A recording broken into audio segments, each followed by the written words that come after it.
Surah YaSeen has a very special place in the hearts of many believers.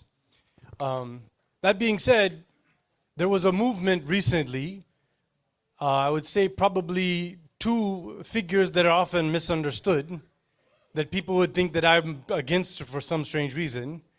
Sheikh Muhammad ibn Abdul Wahhab and Sheikh Nasruddin Albani. They both had a very important element to revive in the Ummah.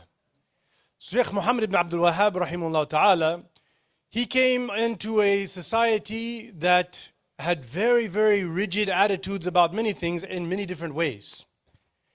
And he was saying, as a student of his father, who was a sheikh of the Hanbali madhab, as someone who studied the Naqshbandi tariqa in the Sufi tradition, and someone who was raised in that, he started to call into question what he sees as blind following of the teachers. And he found that nobody seems to know why we do what we do. And so he was reviving that. Now, the British and the politics get involved, and we'll save that for another lesson, inshallah. But his general ideas, when you read them, read like a very simplistic return to the texts, the ayahs and the hadith that talk about what it means to be a Muslim, what is spirituality, what is law, what is accountability in the hereafter, what is character. He's saying we need to make sure we're going back to those. Sheikh Nasruddin Albani, his dad was a great scholar from the Hanafi madhab from Albania. And so they had to leave there because of the communism and all of that. They moved to Syria.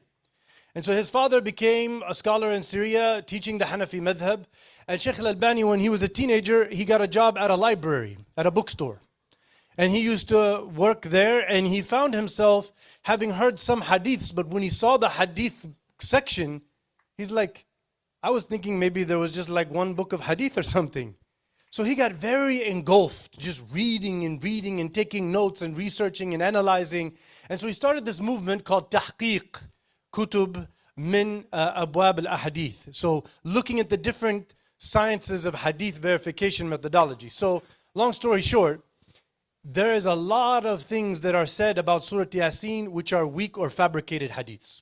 There's really actually not anything really reliable about the value of it, except for that it's kalamullah, it's Allah's speech, it's in the Quran, and it comes in a very special cadence and style that everybody feels attached to, and so Allah has made it beloved to our hearts. That's what we take from it. But I want to draw your attention to two ayahs that start at the very beginning. إِنَّمَا تُنذِرُ مَنِ اتَّبَعَ الذِّكْرِ وَخَشِعَ الرَّحْمَنَ بِالْغَيْبِ فَبَشِّرْهُ بِمَغْفِرَةٍ وَأَجْرٍ كَرِيمٍ. So, this ayah is saying, innama. When you say innama in Arabic, it's saying that the reality that I'm about to tell you is for this specific purpose, right? You should be warning those people who are seeking the remembrance, and they are in the mindful sense of awe when no one else is looking, of the most merciful. That type of person, tell them they have the good news that they will have all their sins forgiven and they will have an eternal, most generous reward in heaven.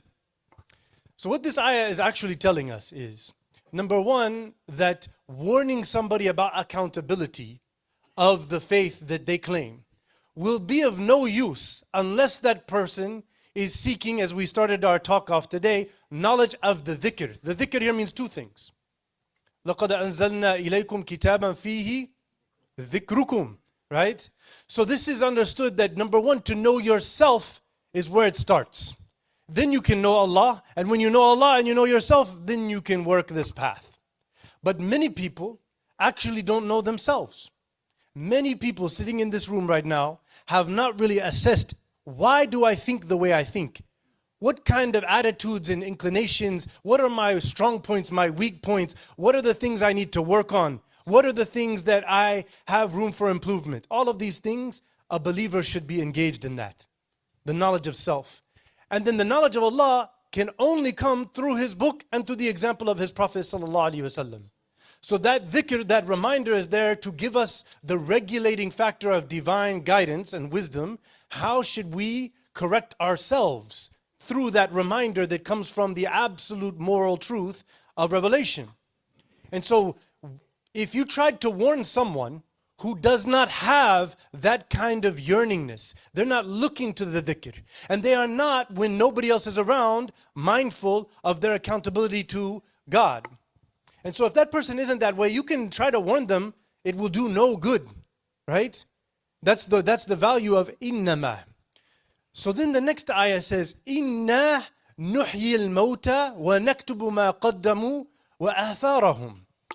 So he says, truly it is us and the royal we, that we will give life to the dead, and we will write down in their account what they have done, the things they put forth, whether that be the good that will put forth to build heaven, or whether that be the bad that will put them into the danger of hellfire. Wal-'iyadhu billah. May Allah protect us from that.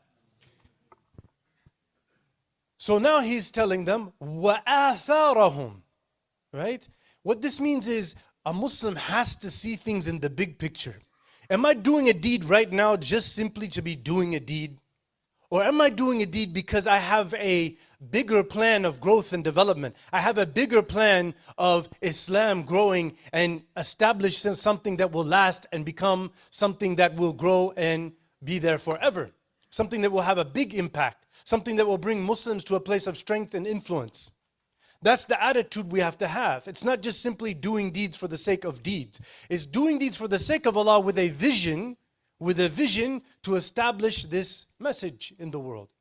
And the final thing that he says, وَكُلَّ شَيْءٍ أَحْصَيْنَاهُ فِي, and it's interesting what he says, إِمَامٍ مُبِينٍ. Now your average Arab is looking at this saying, this does not make any sense, right? Yeah. But see, here's the beauty of it. So he's saying that all things we have accounted for them in the leader that is clear. That's the literal. The Imam is a leader, a clear leader. But what all scholars of the commentary understood that the word Imam means, it means your scale of deeds that will weigh and be the source of your judgment in the hereafter. So what we're saying here is that true leadership is by action, what you do.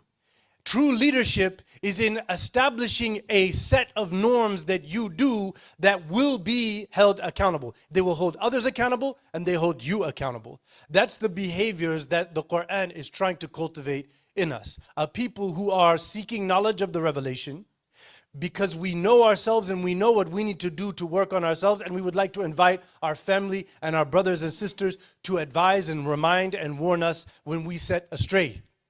And then when no one else is around, we have that sense of awe and that feeling. If we're thinking to a sin, say maybe it's just us, say maybe someone that I'm really close with and now my guard is down. But to feel the presence of Allah at that moment, that means you are going to benefit from the Quran.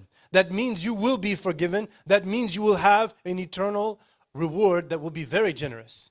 And we should see our actions and thinking and planning for the actions to have a big impact in the world is what will be leadership. And we will establish a norm that the world will follow when we do that. And then that norm will be what we follow into the Jannah of Al-Firdaus Al-A'la. Jazakumullahu khairan. May Allah bless us.